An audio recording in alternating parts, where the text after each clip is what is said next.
Your call records place you in contact with Mr. Kayode's office several times before the company files were leaked. We also traced the payment into an account connected to you. And these photos put you at the scene. Start talking.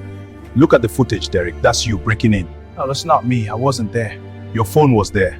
And this necklace. I lent phone out, I swear. We have witnesses, Derick. Hotel meeting, late night transfer, USB access. This is your chance to good for you.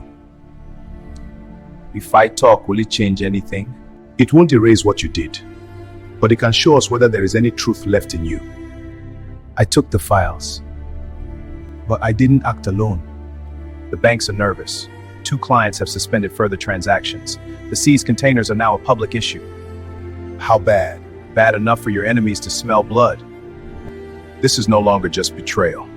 It is war. I brought him into my home, and now you must take him to court. He is family. Then let family learn what the law means. Festus, you built this company from pain. Don't let sentiment bury it. Be hurt later. Be strong now. The police say he has started talking. I should have spoken earlier. Yes, you should have. Enough. Now is not the time for guilt. It is the time for truth. He was always angry whenever you corrected him. He said you wanted him to remain under you. I wanted him to learn. I know, but he kept comparing his life to yours, quietly. The charges will be strong. Unlawful access to confidential business records, theft of sensitive files, Perceived fraud, economic Kayode. We need Derick's statement, the payment records, and digital evidence. Are you ready for this? I am ready for truth. Truth in court is expensive. Then charge me for justice. Good, because the other side will not fight clean. Sign this and let the process begin.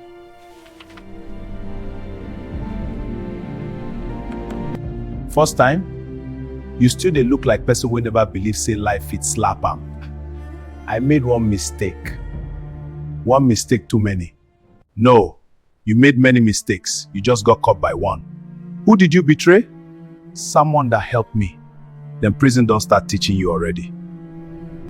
Police escorted Derick to court, where he will undergo trial. This is a mistake. I didn't do it. Save it for the judge. Let's move. They arrived at court and walked straight to the courtroom.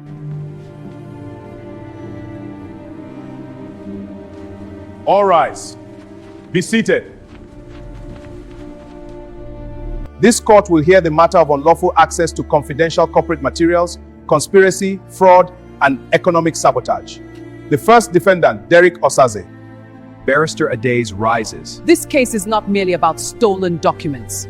It is about stolen trust used as a weapon against a legitimate business. She walks slowly before. He then transmitted those materials to the second defendant, who used them for commercial sabotage, causing grave financial loss and reputational harm. My lord, we reject the attempt to turn a bitter family quarrel into an economic crime against my client. Court will decide that from evidence, not poetry. Please state your name and occupation for the record.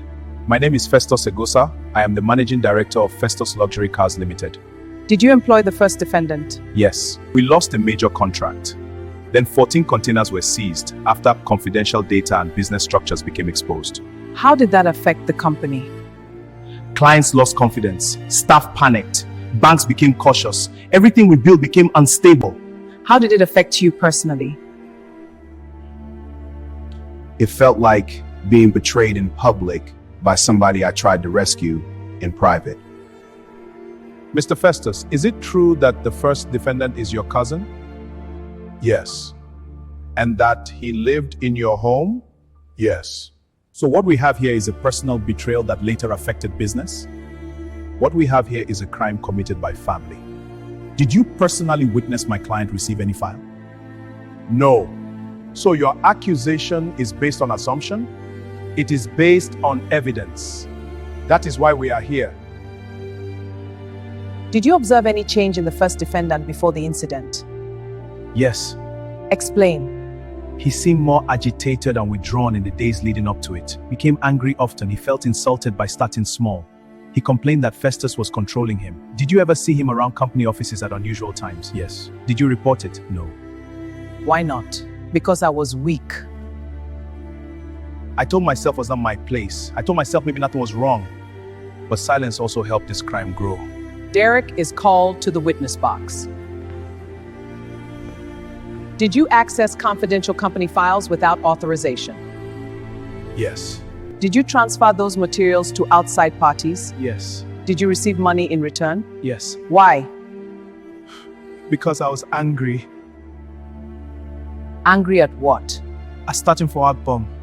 At seeing him successful, at feeling like I was under him. I thought he was making me small. Was he? No. He was trying to teach me. Did the second defendant receive the materials you stole? Yes. Did he know they were stolen? Yes. God. How can you be sure? Because he told me Festus was using me and that I deserved more. You said it for power, I should stop acting the houseboy. Objection, my lord. On what basis? Unverified verbal allegation. The witness is answering a direct question. He paid me. He promised me a position. And now? Now I know I saw the only hand that ever lifted me. You are a confessed thief. Yes. A liar? I lied before, I am telling the truth now. Convenient. You want mercy, so you invent a bigger villain. No. Did my client force you to steal anything? No. Did he put the envy in your heart? No. Then your greed is your own. Yes. But he used it. That lands hard. I opened the door, he walked through it. If I am guilty, then let me be guilty, but he is not innocent. My lord, this case is painful because it began in mercy. A man with nothing was offered shelter, opportunity, and dignity. He repaid that mercy with theft. The second defendant, instead of rejecting stolen trust, weaponized it for profit. And the second defendant, instead of rejecting stolen trust, weaponized it for profit. Compassion is not weakness. Employment is not oppression. Discipline is not cruelty. This court must make it clear that betrayal under a family roof is still betrayal under the law. Your Honor, the evidence clearly demonstrates my client's innocence. The prosecution has failed to meet the burden of proof beyond a reasonable doubt. We ask for a verdict of not guilty. Judgment Day.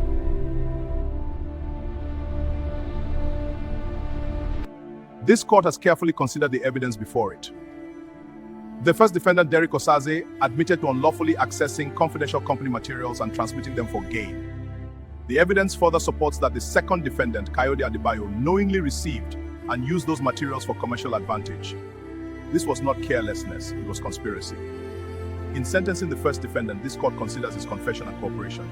In sentencing the second defendant, the court notes his leadership role and lack of remorse. This is my judgment. Derick and Mr. Kayode are both sentenced to 33 months in prison with no option of fine. Let this judgment stand as a warning. Mercy may forgive, but the law still remembers. Court rise! Derick was sentenced to 33 months in prison. He was taken out of the court by a prison warden.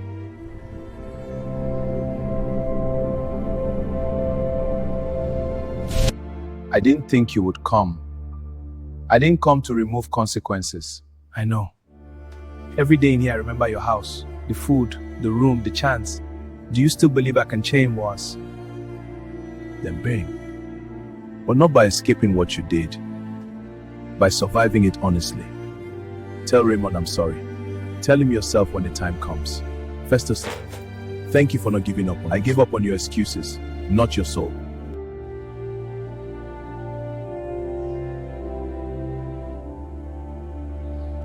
I made a mistake. I allowed personal mercy into professional structure without proper boundaries. That ends now. We rebuild with compliance, with accountability, with discipline, and with truth. Yes, with truth.